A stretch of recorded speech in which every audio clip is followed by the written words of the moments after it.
let's check in with the guys here. I'm very curious to hear. Oh, there he is. NewYorkRic joining us. Hello, NewYorkRic. How are you? I'm good. How are you? Wow. What about that audio? Come on. Stop it. We've already done this. No, we haven't done this. Sounds great, man. We have not done this. Yeah, for the Thank you for the live microphone. This is different. This is different setting. Plus, this to me is will forever be known as the Rob DeMello setup. I mean, it was first revealed on KHON. Shout out to Rob, the man. Yes, the best. Mahalo, Rob. All right, so there's four of us in this discussion right now. There's Mysterious Frank behind the wall. There's GC. There's NewYorkRic. There's me. One of the four was not at UFC Long Island. Yeah, why was that? Who was it? Well, I couldn't be bothered. I went to the pool with the kid, I mean, we you were at having the pool while we were at UFC. Absolutely. I was watching Justin Jacoby pull off the great finish on a lawn chair, and it was fantastic. Wow. I mean, that was one of the highlights of the night. Rick Me texted on the lawn chair? me. No, come on. What did I Rick texted me right text you before right the fight. before? He said, my heart rate has never been slower. Like, I am not worried at all. I was like, that's exactly what I hear because I'm not worried either. It gets done. He texts me immediately after. Just light work. Nothing new for old DJ Easy. there. What a guy, right? Great guest on the program. Oh, fantastic. Yeah, very likable. I mean, there are some fighters who could learn from what he did. Like, there's probably a path where, you leave the UFC and you fight for Bellator, you fight for PFL, you try to stay in the MMA promotions. But, like, does the path back to the UFC change at all? And unless you're stringing together a huge amount of wins in a row, he went to a completely different sport, really refined his skill set. And he's not kidding when he talks about like the level of opposition he was facing from day one as, fresh out of MMA. He was facing some of the highest level kickboxers you'll ever face, Alex being one of them. And then jump back into the UFC and seems way more prepared for that career. So there's people who could learn a thing or two from how Dustin Jacoby kind of handled that post UFC run and the skill set that he was able to develop and then bring it back to MMA. I do have to say a little disappointing. You brought up NewYorkRic to him and he seemed to just move right on past. Yeah, what was up with that? Geez, he no-sold it. On. Well, I mean, no. Well, you know what it is. You combine two questions there. You didn't really pause for it. You're like, there's a guy on the show who always talks about you, and man, you look great. So let's talk. And then you just like, well, wasn't the first one wasn't a question? It was more like the preface to the question. What was I expecting him to say there? Combo too many things. I don't know. You just combo too many things. You're trying to tell me about how to ask questions? Give it some room. Wait, would he have known? Give it some room to breathe. Would he have known? No, but maybe if you said my name, because when I worked with him, it was as, myself, Eric Jackman, not New York. Do you think he would have known Eric Jackman? In PR capacity? Yeah, I used to take him to interviews and things like that. Wow. Awesome dude. Really good dude. Solid dude. My bad. I thought you would have said thank you for the shout out in the interview. I thought that was what has happened here? I mean, you literally just like I gave you a shout out in the interview. Your entree into it was, man, how about him not talking about you when that was mine. He said that. I mean, he really did. I was waiting for Eric Jackman, love him. We used to work together. Great guy. Well, see, that's the thing. By the way, I feel like today's show is like the classic example of people. I see the clock right over here, and there's like 2 minutes left in the interview, and these people are giving me like these massive nuggets. Best answers. Yeah. No, like, oh, there's like a minute left in the interview, and Hasim Rahman is just like, yeah, and then I was in jail for 3 years. Like, what? Yeah. And then Shane Burgess is like, yeah, and then my spine was a question mark. What? And Jacoby's like, yeah, I had no idea what UFC even was in 2008. What? And then I fought in an amateur fight 3 months later. Okay, so I need to ask GC here first and foremost. Okay, so we started at LFA. We went to Taylor Serrano. Yes. Bellator 282, was it? Yes. And now Fight Night. So we're really working our way up to MSG, I feel like, at this point, right? To the MSG pay-per-view in November, which we will be at. But this is a big one. Your 29th birthday, 29th afternoon birthday. Card. Stars couldn't line better. Which I loved. I actually loved the. Give us the whole thing. Tell us the whole thing. Tell us the whole day. Oh, first of all, you come out very strong on the morning of with the shoey, the coffee shoey. Oh yeah. Had to get ready for the day. Tell us everything. Yeah, we did the Shui Vasa, and then it was pretty much just right out the door. We had to be at UBS Arena by. Wait, I feel like you just blew right by the. I mean, I need details you left here. the part out where you were late to the train station. There's a lot. Wait, there's a lot here. Do I have to tell you how to tell a proper story on a program? I just don't know how much people want to get into everything. I got listen, up. we have an hour till Mr. Volkanovski shows up, so please take your time. All right. I got up at 7 o'clock. I had a friend in town. My roommate was going as well. My girlfriend's here. I cooked up a big breakfast, eggs, toast, bacon, got everything ready Wait, to you go. cooked breakfast for everyone on your birthday? Oh, yeah. Yeah, I offered Seems to. a little weird. I mean, I had to get a warm-up for this week for English Breakfast Part 2. That's where I hope to blow everybody out of the water with my second one, maybe working on some black pudding. Wow. Can't say for sure. Yeah, cook a breakfast, speaker, music's blaring, everyone's getting hyped. I do the Shui Vasa, the quick wash, the Jack Shore shirt, iron it out and everything. Okay, pause. I mean, you're skipping through a lot here. By the way, did you lose your voice at the event? What's going on? You think it's bad now. Yesterday, I was actually concerned that how much I'd be able to talk. Wow. It was that bad. I was because you were yelling?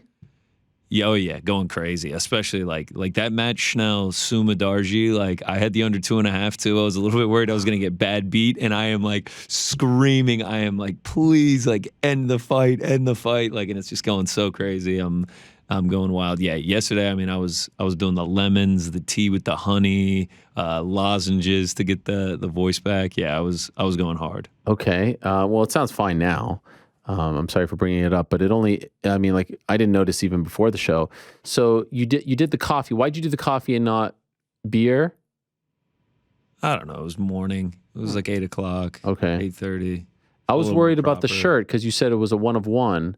It is a 1 of 1. It is a 1 of 1. Yeah. So what'd you do? You washed A it? little quick wash. I gotta it's like a 20-minute thing. Quick wash. Okay. Steamer. Steamed it out. Dried it real Wow, quick. you steamed it, huh? Oh yeah. Wow. Oh yeah. Okay. Steamers are the way to go. Okay, so Irons then are you obsolete. had the shirt, and then you're all good. Yep. You Eat head to the breakfast, arena. Shower. Well, heading to the arena is not a simple task. Okay. As much as I loved UBS Arena, it is one of the most difficult arenas to get to. If you're not driving out there. So yeah, me, Frank, everybody else, we meet at the train station at Atlantic Avenue in Brooklyn. Frank showed up, huh? Because he didn't show up to work last week. So Yeah, Frank was really mad saying I was late what? for the train despite me making the train. No. All right, I'm gonna detail here. Yeah, drop So it in. first, it's hey, we all need to meet up at 9:45. Like, Okay. cool, I got it. Then day of, he's like, train leaves at 9:50. I'm like, cool, because it was 9:45, but you get there when you get there. Then it's 9:50. So I'm there 9:40. There's no Connor, nobody else. There's a train that's leaving at 9:40. Not There's a another soul. one By the way, why leaving is there an echo? because Connor has his microphone on. Okay. Then there is another train leaving at 9:59. So I'm trying to make a decision. Did he mean 9:40 and he said 9:50, or did he mean 9:59? So come to find out, when he shows up, I ask him, it's the first question. He's like, oh yeah, it's the 9:59 one. So I'm like, so you told everybody 9:50 knowing that people would be late? And he was like, for sure.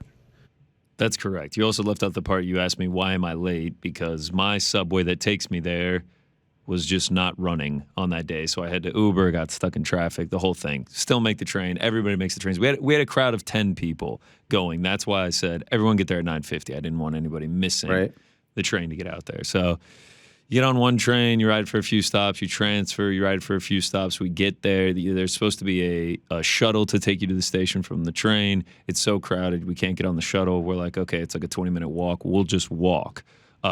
We stop in like a CVS to get a beverage for the walk to there, like a 20-minute one. Are we talking And alcoholic or non-alcoholic? That was the plan, was alcoholic. They ended up not selling alcohol. And the time that it found out for us to find out that they don't sell alcohol, a monsoon hit. What? Oh, that was funny. Oh my God! Like, you talk about rain. This Really? this was next level rain. It was downpouring. Like, so. Wow, it didn't rain where I was at all. The sunny side of life for you, I guess, on Saturday. I mean, I think this is just UBS. The whole aura around UBS, they make it difficult to get there. So yeah, we had to Uber again to the stadium, which is a whole thing in itself, because it like takes you right by the stadium, but there's all these gates, so you can't get in. You have to get back on the highway and go in like this back entrance to where they drop you off. So that was like another 20 minutes. But then we made it to UBS, and we all got in the middle of the first fight. So like we were just a few minutes. You late. missed It wasn't Emily too bad. Ducote? Missed the walkouts. Okay, not too But I was in my seat by the time, the third round was starting. First thing I noticed was not expecting how dark it was. How like it's just the octagon being lit, and I was up in the upper deck. It was very dark, and it threw me off every time I went out into the concourse because it was daylight still outside. So that was definitely one of the first things I noticed. It's a different lighting experience than, say, a Bellator, right? Yes. Bellator is a lot more lit up. Also, I would imagine there probably wasn't a light shining in your face.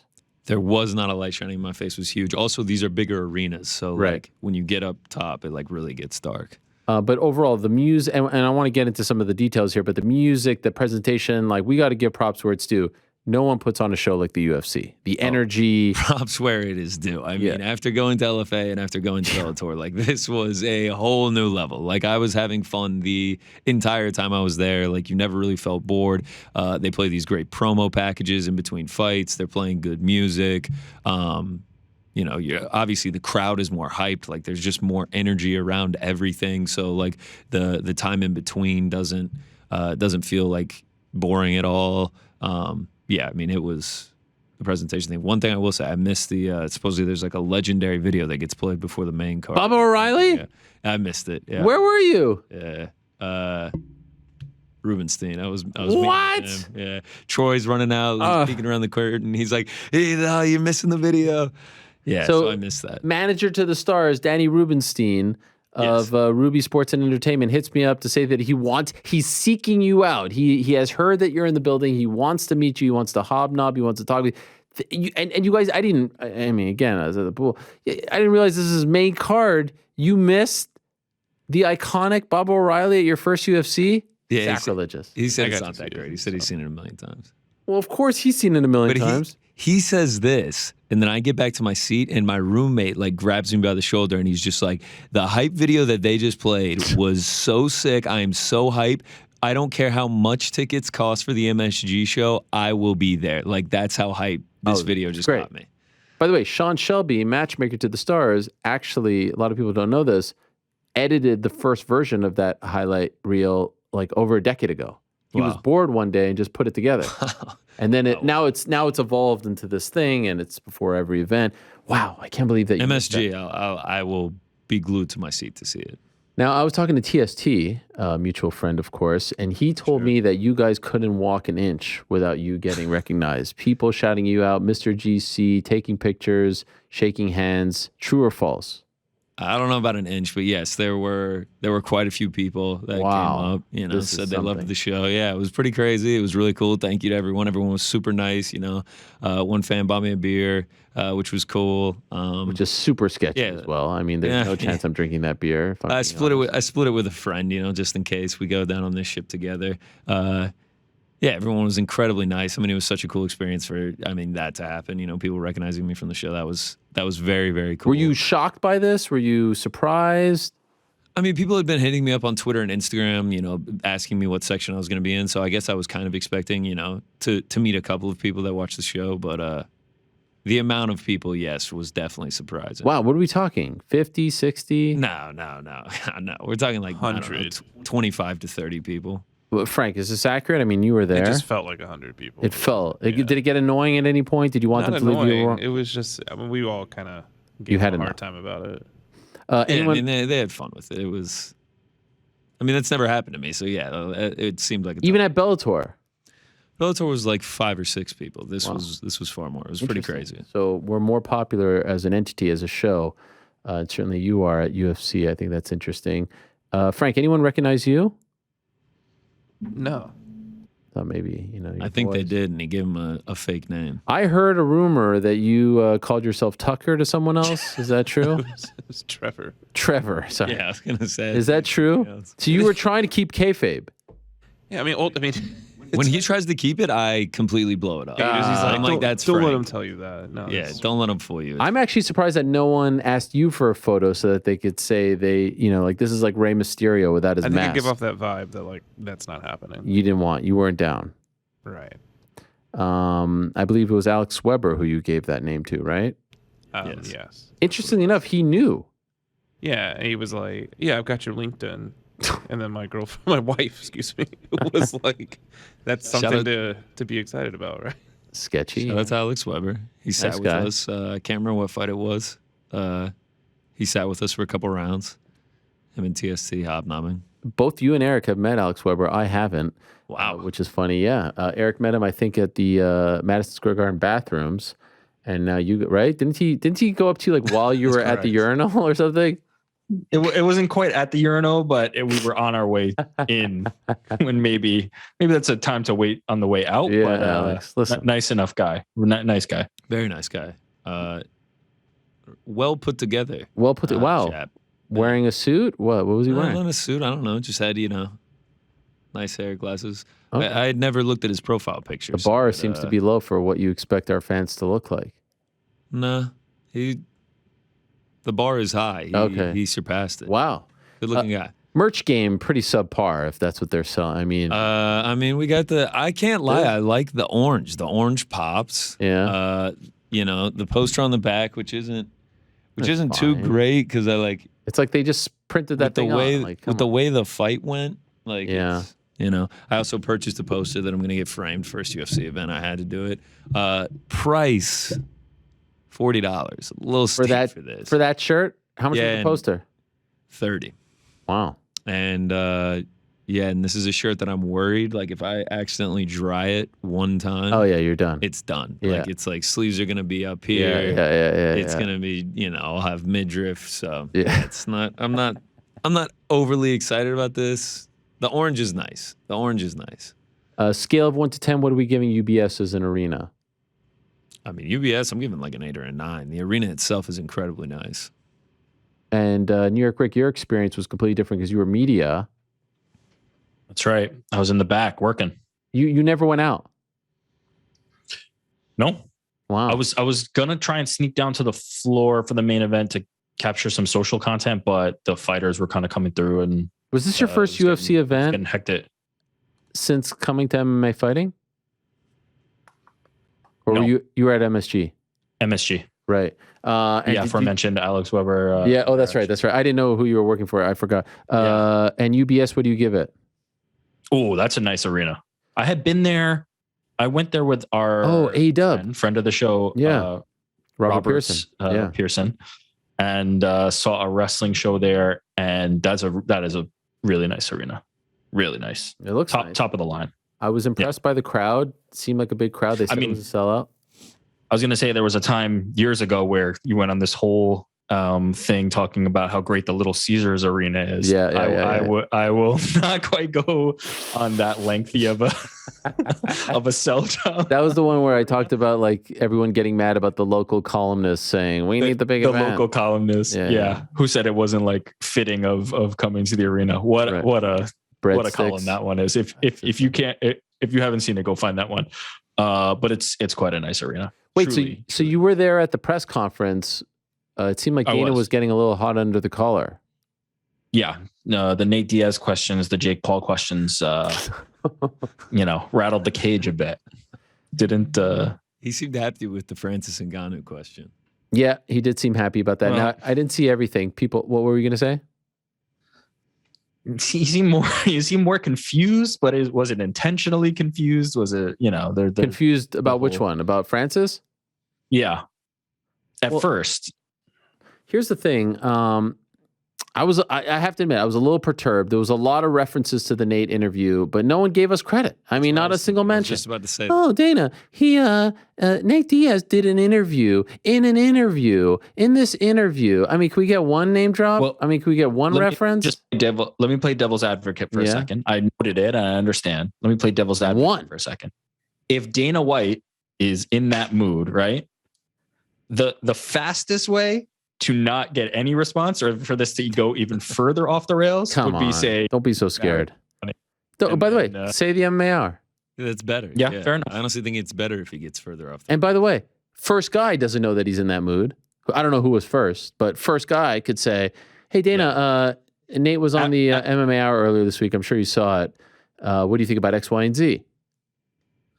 Yeah, I don't think the specific interview. You notice even until later, but that was even when I hosted the press conference on Tuesday and I referenced something that Hassim Rahman said to Fight Hype, even at the press conference, at the dais, I'm referencing the source. I'm always referencing the source. Your journalistic ethics are. They're like everyone's so beating around the bush. Well, listen, he said what he had to say. By the way, I thought it was an incredible spin job on his part, and I tried to clear the air, and I think Nate did a little bit as well. He keeps going back to this whole thing like 3 fights. We have to offer him 3 fights. They haven't offered him a single fight this year. That's a shoot. That's a fact. And he keeps saying we have to offer him. So when are you going to do this? By the way, they have until October 19th for him to fight. So then what is Dana White referring to when he says that? Like, what does that actually mean? There is this thing that they say, and it pertains a lot to the lower end contracts, like the debutantes, where they say that they're going to offer you either X amount of fights, or now there's a term, which is a newish thing. And I think it actually dates back to like GSP when he left and came back. Yep. So there's a term. So it's like, let's say 8 fights for 3 years or something like that. So if you divide that, if you do that calculation, it ends up being somewhere in the range of 3 fights per year. To the best of my knowledge, and I've asked multiple managers this, nowhere does it actually explicitly say in the contract, we have to offer you 3 fights. This is a thing that he says. Okay, so this is important clarity here. Yeah, this is a thing I don't think people know this. Oh, that's why you come to me. I didn't know that. I didn't know this. Yeah, this is a thing even that amongst the confusion of talking about these 3 fights. So what you're saying is, that X number of fights, but that's over the course of the contract, which essentially works out to that many per year. But it could all be at the last year. It could all be in the first year. Whenever it happens. And by the way, doesn't apply if you have 1 fight left. Right. You can't offer someone 3 fights with 1 fight left, right? So October 19th, if he doesn't have a fight by then, what happens? This is a great question. Thank now, this is a question. What does that date mean? By the way, I think it's a very important date because what's on October 22nd? UFC 280 in Abu Dhabi. You know, there's nothing they would rather do more than to ship him off to Abu Dhabi, but they can't because it ends 3 days before.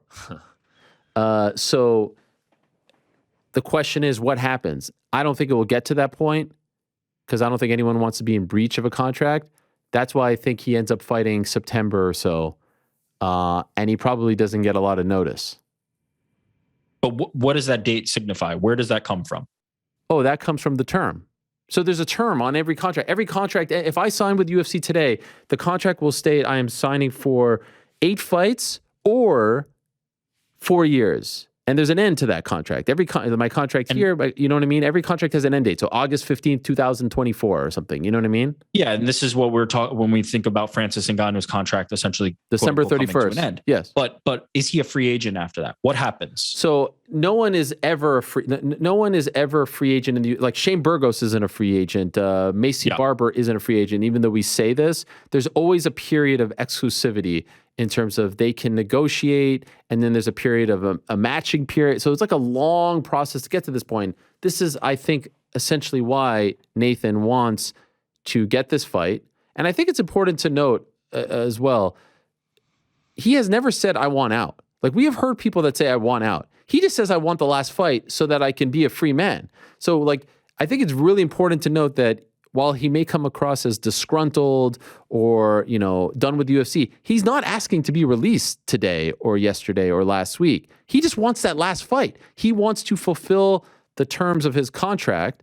And then once that is done, there's that period. And when that period is done, now, of course, UFC could do whatever they want. Just like they could sign you to an 8-fight deal and you could lose 1 fight and they could release you. They could waive that exclusivity period. They've done that a couple times in the past. I have a feeling they won't in this case. But he just wants that last fight so that the clock can start, usually it's 3 months, on the exclusivity, so then he can go and test the waters. Does that make sense? I mean, I'm going to push back on that a little bit. Go ahead. Like, please. Quote to you, the biggest thing that could happen for me is to depart. Yeah. Like, that's asking out. That's No, that's not fair. That is not fair. Biggest thing that can happen to me is to depart, meaning, can I get that last fight? Even in the tweet about Francis, can I have that last fight and can I leave, please? I think he made it very clear that he doesn't want to leave. Right? Of course, if they called him up, no, you're saying without the fight. yes, You're saying yes, he doesn't want. yes, no, he wants to honor that, but he wants to be gone. He wants to be gone. But what I'm saying is he doesn't want to breach the contract. Yes, he will fight. He will fight anyone. Fight. I feel like at this point. I was going to ask you actually, because of the way you kind of laid out the dates. If you're Nate Diaz in the UFC, why not just say like, hey, let's push these extra days. You fight Khamzat Chimaev as an example in Abu Dhabi. Let's just do that, and then that can be the end. Oh, that's the negotiation. That's what all parties want. And then no exclusivity. I don't think that's as important to them. Yeah, I think keeping him on the sidelines as much as possible. I mean, that would be incredible theater. Could you imagine that theater? Nate in Abu Dhabi fighting Khamzat? Jeez Louise. Because if he really wants any fight and then I'm gone, there's one. Oh, by the way, if they called him right now and said you're fighting in Salt Lake City August 20th against Khamzat, I think he takes it. He'd take it. Yeah, I think he takes it. You're saying he'd take pretty much anything. I really do think that at this point. Yeah. Oh, yeah. I wonder what let's oof, that would be brutal. But I mean, I think we interpret it as more of a joke than it is. He's saying he'll fight Francis Ngannou and Israel Adesanya. He would fight anybody. I really like, there's not a person on God's green earth that I would say Nate Diaz wouldn't fight. If I'm being honest, I didn't love that stuff because I don't think that that's what he said. I think what he said was, look, there's only two like stars in this game who are undefeated, blah, blah, blah. I'll fight them too. I don't think for a second, actually, I know for a fact, he never sat in Dana's office or Hunter's office and said, give me Francis or Izzy. And I think Dana took that and ran with it like he was saying something crazy. If you actually listen to the interview on Tuesday, and I'm not trying to pat myself on the back because it was our interview, I would say it if you talked to someone else.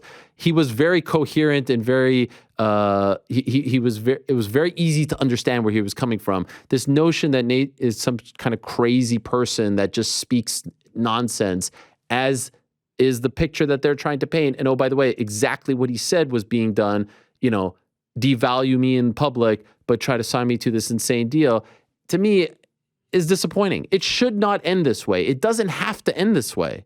It does not have to end this way. But it looks like it's ending this way. So how is it going to end? What do you predict? I think it's going to end with him. How does this all play out? Well, the other thing is a lot of Russian fighters are having a hard time getting visas to fight in the United States. This is a really big, this is part of the reason why you're seeing a lot of them that they'll fight in Abu Dhabi. You may say, oh, Islam. No, Islam's fighting in Abu Dhabi, right? Yeah. So a lot of Russian fighters are having a hard time. They're not signing a lot of Russian fighters because what's going on in the world, of course. I'm really curious to see what happens. Can they get him over? If not, what do they do? Dustin's still on the sidelines, still hasn't been called. His career is in limbo because of all of this. How wild is that? Yeah, man. How wild is that? The Dustin part of that is so weird. Charles is about to fight in his second fight since they fought, and Dustin hasn't fought once. How much of that is Dustin wants specific fights versus... They haven't offered him anything. Actually, I say, no, let me take that back. They offered him, you remember he came on the show and he said they offered me something for the end of the year, but I want to fight now. So I think that end of the year thing is still on the table, but he wants to fight Diaz. Like they haven't offered him, what I mean is, for May, for June, for July, for August. You know what I'm saying? It's all down the line. Yeah. Yeah. So it's a really crazy thing. And we got on this tangent here because I get a little frustrated when I see these things because I understand that I'm privy to information. I mean, that's through relationships and building up rapport and whatnot. But no one pushes back. No one. We just sit there and we eat it up. And it's not accurate information. It's just not. And so I'm happy Nate tweeted what he tweeted. And I get it. Again, I'm privy to information, but that's through, building relationships, sources, and things like that. You have to understand what it's like what he used to say, like, oh, we're regulated by the government back in the day. And that was like the pass on the drug testing stuff. And so now it's like, we have to offer him 3 fights. Have you offered him 3 fights? I'm not going to get into this game. I'm not going to get, and I get it. By the way, I get it. When things get heated in there, no one wants to get into that tit for tat. I totally get that. But if you actually sit there and listen to the entire thing, I'm not going to get into that. Well, then what are we doing here? Like, did you offer him or did you not offer him? Is he turning down fights or is he not turning down fights? Why hasn't he had a fight even though there's like actual record on social media of him asking for Luque, for Ferguson, for Poirier, for Khamzat. You know what I mean? Hamza, yeah. It's crazy. Anyway, we'll see how that plays out. So what is your prediction? Oh, what is my prediction in terms of what happens? What happens? I think he fights someone. September sometime? I can't predict the Khamzat thing because I don't know what the hell is going on with visas. Yeah, I think someone in September. I think he fights someone in September or August. Maybe they pull a fast one. And I mean, let's be honest, that card could use a little bit of a boost, right? Mm-hmm. And then that period kicks in. I mean, they're not going to do him any favors. Yep. I'll tell you this much. And he was somewhat non-committal, coy. And it ties back to Jake Paul. There's no doubt about it. Jake Paul can be... I saw someone on Twitter, a boxing guy, be like, I don't know why the MMA media talks about Jake Paul so much. Why? Number one, like his number one adversary is Dana. And number two, Jake Paul gets by Hasim Rahman. The next guy, if this Nate situation plays out, is going to be Nate Diaz. And then I don't think it's a crazy thing to say that this time next year, Jake and Conor are like circling each other. He is as much, if not more, of an MMA story. The only thing that is not MMA about Jake Paul is the fact that he competes in boxing. Everything else about the guy is MMA. Everything else. So Jake beats Hasim, fights Nate Diaz, beats him, fights Conor McGregor. We could be looking at an insane run here. But golly, I'll tell you, those odds on Hasim, man. I think people are not giving this guy his props. First of all, the size is a huge factor. The experience is a huge factor. It is, but Jake Paul's trying to, mitigate that, to trying to make sure that it's not as big a factor as it feels like he's putting as many blocks in the road for him as he can. And look, by the way, do that. He could do that. Yeah, I think he should. I think that is within his right. Now, some of the reductions, if we are crazy, what Hasim is saying about how much of his purse he will lose, that is 25% for 0.4. Also, to not potentially be getting any pay-per-view bonus. The take it or leave it. By the way, that might have been ultimatum that he's been presented. Might have been the best line from Rahman in the interview, because Jake had the great video today, which I thought was clever. He's like, why should I do anything if you don't put me part of the pay-per-view? He's smart. He can box. I mean, Jake Paul's been a favorite in every single fight. That seems just so crazy to me. Yeah. Are you going to bet it? But yes, why should he promote? Man, it's getting harder and harder to not. I mean, I don't know if I might have to take a second mortgage for how much I put on. Wow. Plus 170 on DraftKings Sportsbook. What is it? Plus 170 for Hasim. Are there props like via decision, this, that? Nah, there will be as we get close to the fight, but none right now. Craziness. All right, back to Long Island, because I just want to go through a couple things. Yes. Let me just say one thing very quickly. Sorry. Sure. I thought Ben Askren did an admirable job promoting the fight. And then after that, yes, I will agree that he's been carrying it on his own. But I thought Ben Askren... I thought Woodley did an okay job. I mean, no? Sure. I mean, the second one didn't really count. He got it on 2 weeks' notice. But the first time, I was intrigued. Yeah, I think the first time he did a decent job. Fair enough. Was the first time the moon distraction? I still think the video is hilarious, but... By the way, what's funny about it?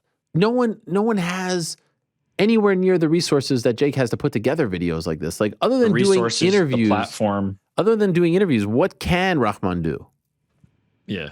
You know what I mean? I mean, right. And by the way, to his credit, he reached out to me to be on the show. So, it seems like he's trying. All right, I want to ask you about a few things. So, all right, first two fights, pretty good. Crowd probably goes nuts for Jacoby, right? Oh, yeah. Crowd went crazy. Herbert Burns, people are going nuts. That was a pretty wild back and forth fight. People were kind of shocked. Like, I felt like the fans weren't aware of like an injury. Like, I thought he might have like gotten his ribs broken or something, but like the way he was just kind of like not wanting to get up, going slow, getting into the second round. I felt like people. Did you note that I was trying to do it like sort of under the radar, but I had no idea going into it. I had no idea. I probably would have. Why? Why are you so gun shy? Why are you so gun shy? Just Have you make your not pick seen and that I've stand lost by it. like 8 in a row at this point? I mean, I've seen it. Yeah, As I well. think we went from 7-0. I think we're sitting at about 7-7 this is, now. I don't know if it's 7-7. I think it's worse than that. Wow. It's I mean, horrible. listen, Got to trust the Jacoby was sitting process. right there. Jacoby's sitting I right mean, there. how about that? Schnell sitting right there. Waiting on those dog odds and then cashing it. Lauren Murphy sitting right there. I know. Yeah, Lauren Murphy, that bet on Misha Tate, that was a bad one by me. We'll get to Misha in a second. But Herbert was looking so good in those opening seconds. He did, yeah. I mean, again, it was like Jessica Rose. I'm like, we're going to do it. Well, only the real like sickos, the Kaposas of the world will remember this off the top of their head. Certainly you can go back and watch it.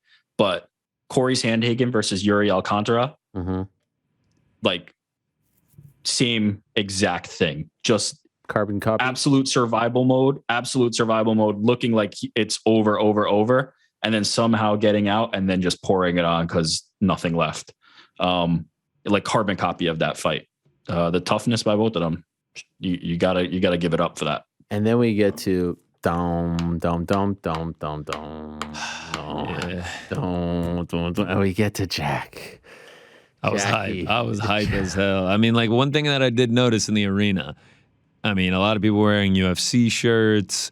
You had a few T-Cities mixed in. I think I saw maybe one Yair. You know, a lot of McGregor shirts, a lot of like the really big names. No like custom merch for these fighters in here. So the one of one was really Oh yeah, you were a sticking one out. of one. Oh, Any my flags? God, yeah. I didn't see any flags. I wonder if UBS was taking them. Like they took them. Did you try to get the Welsh flag? No. I sent you. Amazon couldn't get it there. Bezos was Sometimes lacking. you ask questions, you know the answers to, but the audience, you know, you say. Yeah. Couldn't get the Welsh flag. There you go. We talked about the Welsh flag on the show last week, so I was trying to go to the payoff. Yeah. So he from like the opening bell, it just seemed like Ricky Simone was just like so much stronger than Jack Shore was. Like he was just. So can I just say something about this? Of course, Jack loses, first pro loss. I saw a lot of people coming at me like, oh, what about your boy? What about your boy? Like, first of all, they're like, oh, how's your headliner now? I was like, number one, if that was the headliner, pretty damn good fight. All right. We did our job. We got you emotionally invested in the fight. We told you that this was a big deal. We got people talking about the, 5th fight of the night. We were promoting the fight more than the UFC was. I also don't ever remember being like, oh yeah, Jack Shore's just gonna roll Ricky Simone. Right. Here comes another win. I think I said it even when I was giving out my bets. I was just like, if you're betting Ricky Simone as a dog, I don't blame you at all. Like he's a beast. These are two stud fighters. Like the fight should have been higher up on the card. My opinion on that doesn't change. Just because he lost doesn't mean the fight wasn't all good. my, And all by my the way, friends are like, flip your shirt inside out. Like I had random people being like, oh, take it off. He lost. I'm like, I don't roll like that. It's JSA all day over here. We're still riding with him. He's gonna be back. I'm not even worried about it. And the other thing is, none of what happened on Saturday should have anything to do with what we were saying before the fight, in that he was undefeated. He should have been fighting in London. He should have been on the main card. This is not an indictment on anything that we said, or this fight wasn't a referendum on the state of his career or how good he was. By the way, the best fighters in the world. Like it was just very funny to see all these comments that I was getting, and I'm sure you got them. I know others got them as well. The guy will be back.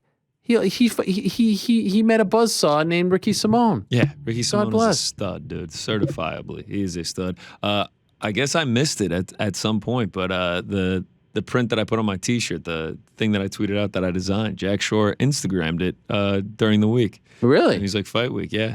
Well, I might have sent it to a couple people. Helwani Rub class. I mean, I still was putting it sending on his it around. Instagram. That's cool. That's cool to see. Did he tag you? No. Don't worry, I'm used to it. I heard a lot of people interview, no reference. It's the way it is when you're a part of this team. Tough going for Jack. He will be back. Mark my words. Puna Soriano with the big win, and then we get to Lauren Murphy, Misha Tate. Tough show for Misha Tate. I think 4-leaf clover came in handy for. Yeah, you're right. Lauren You Murphy noted on that. one. Yeah, Misha Tate did not look good. She did not. What do you guys think? Done at 25? I mean, She made the weight. I wouldn't be if I was Misha Tate. Really? That looks like for what reason? That looks like the division she belongs in. You think And so? let's be honest. Where do you think she belongs? I don't know. Are you saying retirement, or are you talking No. about the division? I think that I think that Miesha Tate is having so much fun at this stage of her life. She talked about how, previously she was in a bad relationship. She was miserable. Yeah. She's, I believe, engaged. She has 2 children. She's just fighting, maybe almost trying to make up for lost time. I don't think she's going to retire. I don't think she's close to retirement. I just worry, and I'd love to ask her this, like, how much energy did she zap to get down to 25? Because it felt like she was a little bit flat, no? It felt like Didn't she was look like slow that. in there. I thought she looked slow. Look, I mean, sure, looked like she faced a better fighter. That's what that looked like to me. And I think a lot of it was based on the fact that people thought Miesha coming down from 35 was going to be the bigger fighter, and she just wasn't. Lauren Murphy is bigger than Miesha Tate, had the advantages everywhere. I think Miesha is better off staying at 25, where the path to the title. Listen, this loss sets Miesha Tate back, but anytime she gets a win, she'll be right back in that title conversation at 25 and will not be sniffing at 35. There's absolutely no reason to go away from 25 because that's the path. That's the fastest path back to the title that she can get. I mean, does she want to go back up to 35? Be completely, well, she's not winning a title at 35. Does she want to go back up to 35, be completely dwarfed by, look at Ketlin Vieira, like in that division. It's just not possible, man. Like, it's just like, that's not happening. Miesha Tate's got a tough test at 25 too. Manon Fiorot. What the hell happens with Valentina now? The champ, Valentina. Are you essentially making the argument that 25 is tougher than 35? I can't see that. I don't know. After watching that in person, I don't know if she has much for either division in terms of title conversation. Well, that's certainly a position to take, and I would have a hard time disagreeing there. But my argument is essentially the easiest path is 25. Stay at 25. It's literally comes down to that. If you're any fighter who can make 25, you should be in 25. Period. Easiest path until you get to the champion. Well, Even I'm not saying the champion. It's pretty tough. I'm not saying a championship fight is going to be easy, but the quick. It's Valentina. The criticism against Valentina has been who she has been defending her title against, because the contenders have to keep churning, and they're most of the time not on her level. 25 is the quickest path to a title. No doubt. Can I give you a hot take here? Sort of. Mild take. That result, I feel like, sealed the deal that Valentina's next fight's at 35. Oh, please. Could be. I think if Tate wins, they would have done it. And that's my point. So now we found out it's going to be Caitlin versus Manon Fiorot. Caitlin's a super tough out. If she beats Manon, I don't think that she's getting touched. I don't know if Manon has look, Tyler Santos didn't have that much going for her. Yeah. Jennifer Maia. So maybe they do Manon if she wins, especially if it's in impressive fashion. But so isn't this exactly what I'm saying? Miesha Tate, if she gets one big win, is she not right up in the same exact place that she would have been? No, it's possible. Who do they put her against? But that's the thing. Jessica Andrade. Oh God, no. Miesha. No, but do you guys agree? Like Valentina now, I feel like after that result, it almost felt like Valentina was pushing for the Miesha fight after the Tyler fight. But now there's nothing. So we go winner of Nunez Pena too. Well, that's the thing. Like, so if Pena wins, they're not going to do a third fight. And then if Nunes wins, I don't know if they give Pena the rematch. Historically, they don't do that. Like when Matt Serra beat GSP and then GSP beat Serra, they didn't give Serra a third crack. So then you're like, all right, what else is going on at 35? If Nunes wins, you might as well do the fight now. Now, I think that some of the luster has been taken off because we just saw Nunes lose, but I kind of feel like the time is now. I think the story's about Valentina going up more than it's about Valentina versus Amanda anymore. Yes, Valentina going some of the luster. There's a bit of a story there. There's a rivalry. Sure, but it's not the same as if she had not dropped the belt to. Well, what if she goes out against Pena and wins in emphatic fashion? Like I know I think people will be hyped. I feel like if she goes out and just clubs Pena and then they make a 135 title between Valentina and Nunes, I feel like people would be hyped. I would be hyped. For sure, but the story is still Valentina there. Like the momentum, the runaway train feeling of Valentina versus Amanda is completely gone. Right, and her going for 2 belts. Yeah, I agree. Yeah.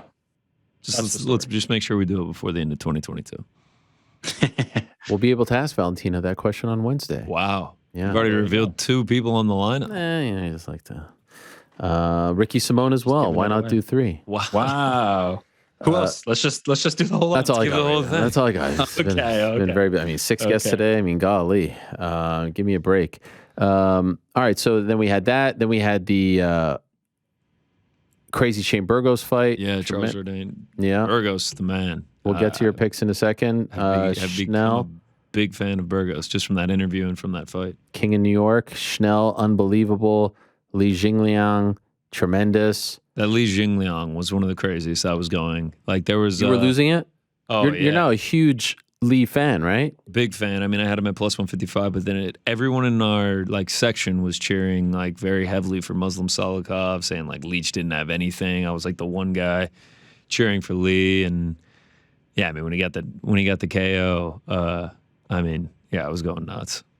I thought they were a little rude towards Amanda Lemos, if I'm being honest. I definitely did. Yes, Like, I we thought that feel- was lame. I thought that was like booing. I mean, she got a second round finish. Like I get it wasn't the most exciting fight, but By the way, the card up until that point was tremendous. Chill out. I think they were like it almost felt I like think that had because that was the something to do with it. co-main. I think because it was the co-main too. Like it almost felt like they were going into it. Like unless this is a banger, then they were looking to boo. Yeah, I mean, I think that had all to do with it. They're getting amazing fight after amazing fight after amazing fight, and then there's one that's just a regular fight, and they lost their minds. It should have never been the co-main to begin with. I 100% agree. It was a bizarre choice. But whatever. You don't need to boo. And then what was so this is what I want to know. What was the vibe like in the arena for the main event?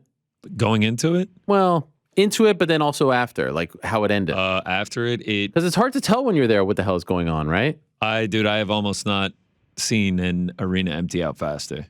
Really? There was a guy in my row that, like, as soon as he realized what happened, like him and his crew, they were like, "Get out of here, get out!" Like they're like shoving through, like running to the exits. Like by the time they were doing the post-fight interviews, like the arena was like, it emptied out so quickly, and it was very like quiet, and But could you tell what happened? you could tell the fight was over. And I think that's all people cared about, that it was like an injury, because from like our vantage point, it looked like. I know Yair was saying that like he had tapped, and like some people are trying to claim that it was a submission or whatever. It just looked like Brian Ortega got injured, and that was the fight. How do you feel about it? I said what I had to say. Feel like it's legitimate.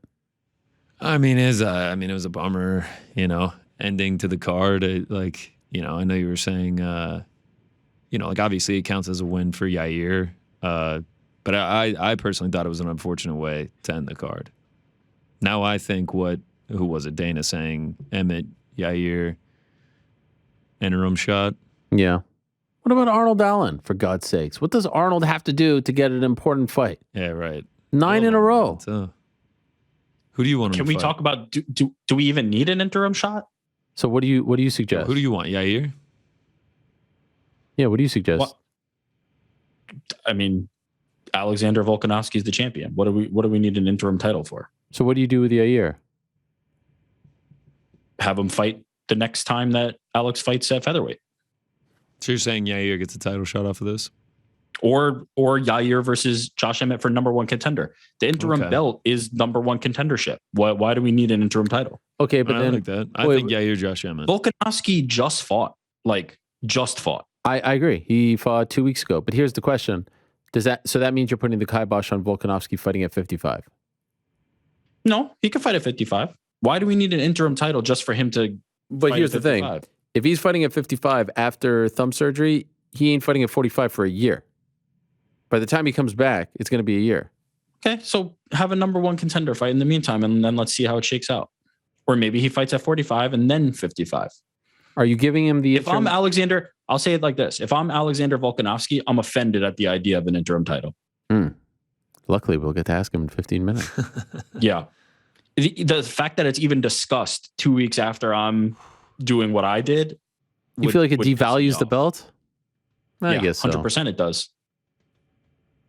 Yeah, Rick does make a good point. I guess it is based solely off of assumptions that he's going to be out, these 12 weeks with the hand, and then he's going to fight at 155, and we're assuming he wouldn't fight at 145 again for like a year.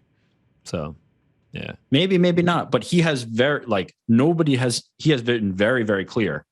He wants to defend both titles. He wants to be an active champion. And not only that, he's shown he can do it. And he's mentioned that many times.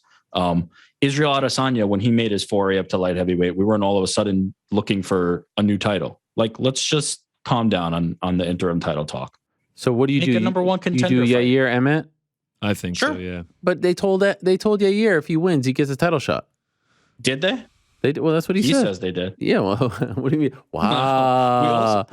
You're calling cap on Yair? He didn't say it again today, and they haven't announced him. That's a getting good point by title shot. Rick. Well, I didn't ask him if they said it again because he told me last week. I feel like I'm not so sure that Wow. the paper it's written. I want to see the paper it's written. Well, that on is that one. probably not happening. There ain't no paper.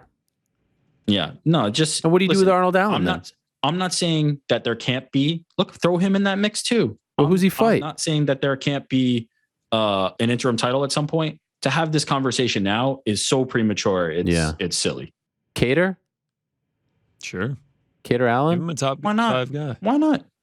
I just don't want Let those Arnold guys to be figure it forgotten out. about, all right? I mean, Let who's those guys figure it out. Has he fought anyone top 10? Who? Arnold Allen. AAA? Where was Hooker Give him when, Arnold when he Allen, fought him? Bryce Mitchell. I think he was like 12 or something. Yeah. Was he even ranked? At He was lightweight, dropping right? down. You know, Well, yeah, but he was must have been dropping ranked at lightweight. It's Yeah. not fair to say that. Bryce Mitchell, Arnold Allen? I'd like to see that. Anyone. Yeah, why not? But here's my point. Like, all of this can happen without an interim title and without Alexander Yeah. Volkanovski. I don't even know win. where the whole interim thing came from. Like, it just all of a sudden popped up in the middle of the Well, week. I think there's an assumption. Look, like, Volkanovski's going to be out, and then he's going to fight at 55, and it's going to take forever. What? How do we know this? Like, I'm not sure of You're that, right. and I don't think You that are right, Volkanovski is like the type of guy to try and extend the timeline. He's the type of guy who's going to want to get it done. So yeah, I have faith in the champion. Do you want to see Volkanovski fight the winner of Oliveira Makhachev? Yeah. Yeah, I do. Could be big. By the way, there's no one really at lightweight. Like, who is at lightweight after that fight that could be potentially upset? Poirier had the title shot in December. Gaethje just had the title shot. Chandler had the title shot last year. Dariush. Dariush. But Alexander Dariush Volkanovski could be pretty upset. But there's no, see who he fights. But if there was ever a time, Dariush's. I have said it, I like to see dominant champions who stay at their weight class for a very long time and just win. But if there ever was a time to sneak in, same thought process, by the way, with me saying I wouldn't mind seeing Cejudo just slide in there, but now the whole injury and all that screwed that up. If there ever was a time for him to slide in, by the way, here's the thing. I truly believe that Volkanovski's next fight should be in Australia. I think it has to be, and I've even heard that they're considering going there in the first quarter of 2023. If Charles Oliveira wins on October 22nd, he can't go to Australia to defend his title. I mean, that just would feel very unfair to the guy, right? Yeah. He can't get a fight in Brazil, but he's going to Australia.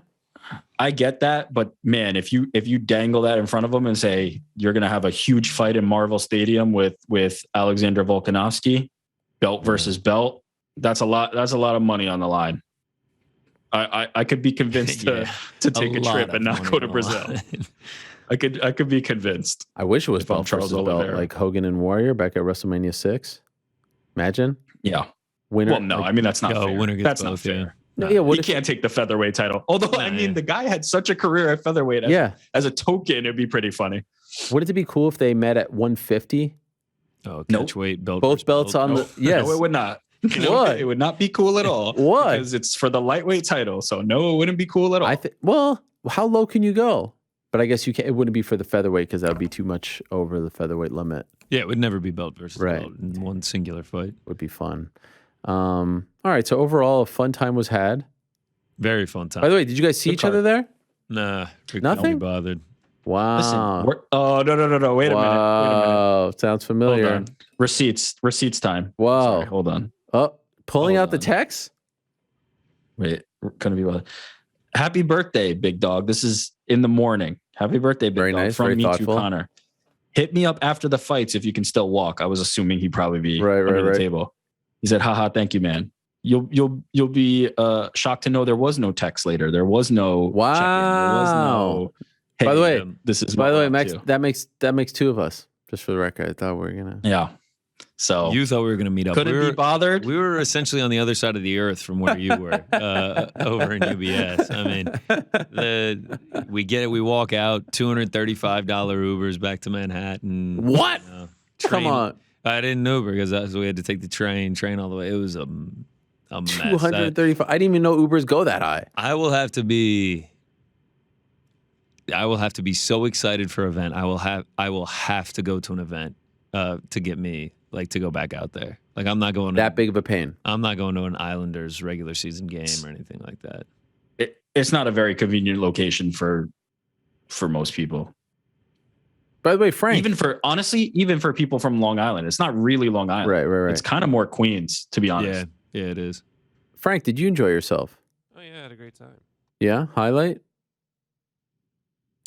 Probably when Ortega got injured. Wow. Yeah, What he the- really, what a he str- loved that shoulder injury. He kept. Why did What the harping on it. hell? What a I think strange he thing to knew say. because it crushed me on the bets, and I think he loved that. He was also cheering against. He was Don Jung's #1 fan on Saturday. I was like, wow. Ugh. Wow, you're that guy? He was like, I wanted to see Bad Rick taste. miserable. Who? No one wants to I hang wouldn't out be with that miserable, guy. but bad taste. Yeah. It was low key. By the way, Jeez. Now it's high key. and did you go to the after party, Frank? Yeah. Oh wow. Okay. Yeah, What just was me and you, funny is Ariel, I'm just left talking out, you to, know? TST, right? We're having a conversation. Oh, I hear the echo again. I'm not surprised. So we're having a conversation, I'm like, we're looking at the city skyline and all this, and all of a sudden he pulls out his phone and just starts texting you. I'm Well, like, yeah, he missed me. cool, yeah. Was it like I was having a special moment with him, and he's like, I gotta include Ariel. Very romantic. So it was very nice. Yeah, he sent me a picture of the. Did he show you the building that I just pointed out to him? Yeah, well, I mean, That's I thought that was a very nice thing for him to do.